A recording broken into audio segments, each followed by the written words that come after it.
वक्त अलग बात, वरना कुरान मजीद के बारे में आज मैं कुछ एक मजमून है, मैंने तर्जुमानुल कुरान में पढ़ा, गस का शुमारा मौत के बाद, उसके बारे में उसके मजमून पढ़ा है ना, उसके मुतल्लिक़ कुछ सवाल पूछूंगा आपसे जी। आप सेकंड करते जाइए, अगर ठीक है तो सही है, नहीं तो वो अपना ये है कि क्या अपना जब रूह निकलती है तो उसको रब्बे इज़्ज़ो अजल के पास ले जाया जाता है, उसके बारे में फरमाता है ऐसे आखिरी मियाद क़यामत तक के लिए सिदरतुल मुंतहा की तरफ ले जाओ। साहब जी जरा रुक जाए ना, आपका पढ़ना कुछ दुरुस्त नहीं, सारे लोग सुन रहे हैं।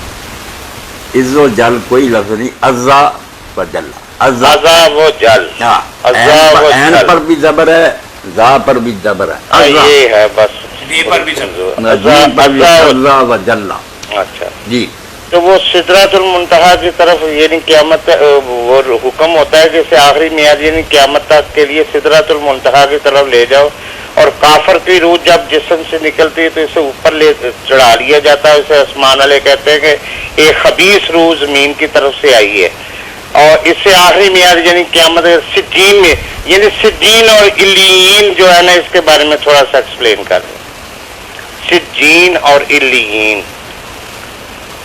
बिल्कुल, ये हज़रत बरा बिन आज़िब रज़ी अल्लाह तआला अन्हु की लंबी हदीस है। जो आपने कब्र जो थी ना वो तैयार हो रही थी, फिर दफन होने में देर थी तो आप फिर वहाँ बैठ गए, तो 2-3 सफ़े की हदीस है, लंबा बयान किया किस तरह मौत के वक्त फरिश्ते आते हैं, फिर रूह नेक की किस तरह निकालते हैं, बद की फिर किस हाल में आसमान की तरफ ले जाते हैं, बद के लिए दरवाजे नहीं खुलते, उसे नीचे फेंक दिया जाता। तो इल्लीयीन और सिजीन का इसमें जिक्र आता है, कुरान मजीद में भी आता है। अल्लाह ताला ने सूरह मुतफ़िफ़ीन में कहा इल्लीयीन और सिजीन जो है ना, ये मेरे भाई कोई मकाम नहीं है कि किसी कोई ऐसी जगह जहाँ रूहें रहती हैं, ये बात नहीं। वो एक काफ़िस है जहाँ लोगों का इंदराज हो जाता है। जब आसमान पर रूह लगाई जाती है, अल्लाह ताला कहता है ये इल्लीयीन का दफ्तर जो है, इल्लीयीन बुलंद मर्तबा लोगों को कहते हैं इल्लीयीन। इल्लीयीन असल में इल्लीयून है, फिर उसका इल्लीयीन अरबी के कायदा से बन जाता। ये बुलंद मर्तबा लोग कहा इसमें इसका इंदराज करो और वापस इस रूह को ज़मीन पर ले जाओ। ये भी उसने पढ़ा आपने या नहीं? इसमें लिखा कि हुक्म होता ले ज़मीन पर ही जाओ, वो वापस ज़मीन पर ही आ जाती, वहाँ नहीं रहती, इंदराज हो जाता है। ये नहीं जिक्र है इसमें, ये नहीं जिक्र, ये करना चाहिए था ना कि इंदराज करने के बाद अल्लाह के हुजूर पेश हुआ, वहाँ इंदराज इसका करो और मेरे बंदे की रूह को वापस ज़मीन पर ले जाओ, वहाँ ही रहेगा ये। इसी तरह बाद है कि सिज्जीन, सिजन जेल खाने से ना, कि कैदियों में जहाँ दर्ज होता है ना, किताब मरकूम में एक दफ्तर है, इसमें इसका नाम दर्ज कर। हाँ, वो बदमाशों के दफ्तर में दर्ज हो गया। रूहें कहाँ रहती कहाँ नहीं, अल्लाह ने कहा जमीन पर ही फेंक दो, वहाँ से ये पैदा हुआ, वहाँ से दोबारा पैदा कर। अच्छा हाँ, इसलिए कोई बड़ी बात नहीं कि रूहें सबकी कब्रों पर ही हों, जाती हों नेकों की। हाँ, वहाँ सिर्फ इंदराज होते हैं। अच्छा, इल्लीयीन में नेकों में इंदराज हो गया, वापस जमीन पर। ये पूरी हदीस शरीफ में आप मिशकात से निकाल कर पढ़े ना, हुक्म होता कि मेरे बंदे को वापस जमीन पर ले जाओ। इसी तरह उसको भी सिजीन में दर्ज करके यहाँ ही फेंक दिया जाता।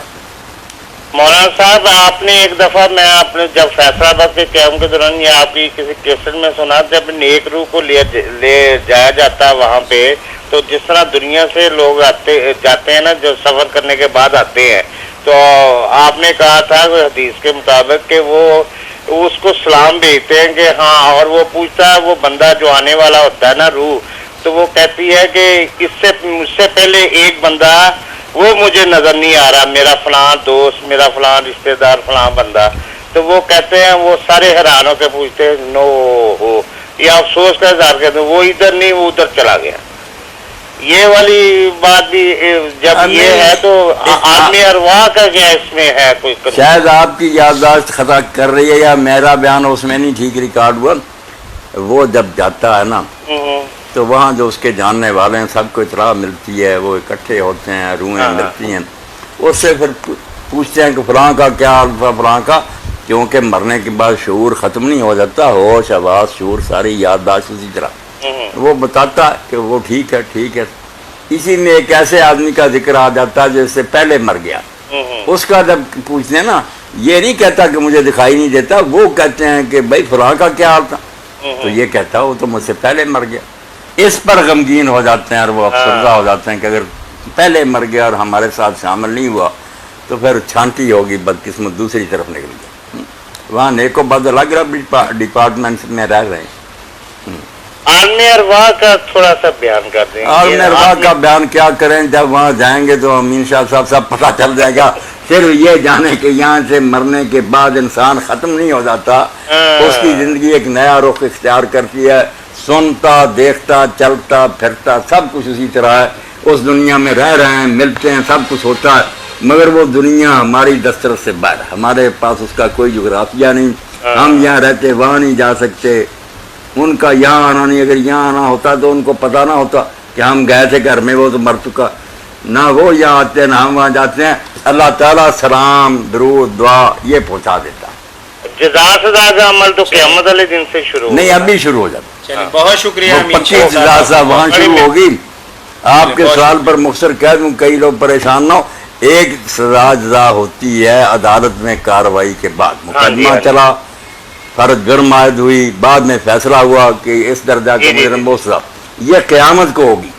ایک ہوتا کہ گرفتار کر لیا، اس کو جیل حوالات میں بند کر دیا.